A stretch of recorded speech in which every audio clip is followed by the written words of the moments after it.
တနင်္လာသားသမီးများဒီနှစ်ကတော့ကိုရီအတွက်ဘလောက်ပဲခက်ခဲပါစေထူးခြားစွာအောင်မြင်နိုင်တဲ့နှစ်ပါ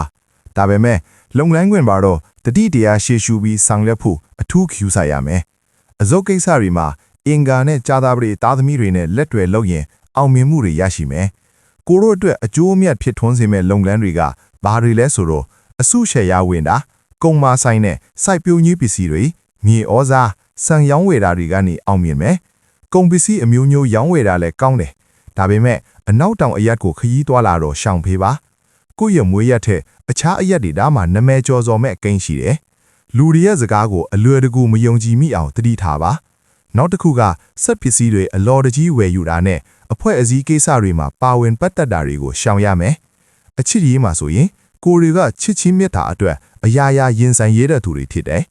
ကို့အဖို့ရေရှည်ကောင်းကျိုးဖေးမဲ့သူတွေနဲ့အချစ်ရေးကိစ္စတွေပေါ်ပေါက်လာမယ်ဒါပေမဲ့တတိထားရမှာကမနာလူသူတွေရဲ့ကုန်းချောစကားကြောင့်အိမ်တောင်ရေးမတင်ဖြစ်ပြီးအိမ်တွင်းရေးပဋိပက္ခတွေကြုံလာတတ်တယ်ပညာရေးမှာဆိုရင်တော့ဆေးဘက်ဆိုင်ရာပညာရက်တွေရေချောင်းလေချောင်းဆိုင်ရာပညာရက်တွေလေ့လာသင်ယူရင်အောင်မြင်မှုတွေရရှိမယ်ကျမ်းမာရေးအနေနဲ့ကသွေးအားနေတာမကြာခဏအဖျားအနာမီးရက်ယောဂထိခိုက်ဒဏ်ရာရခြင်းအဆုတ်ဆိုင်ရာယောဂတွေဖြစ်တတ်လို့ကြည့်ယူဆိုင်ပါ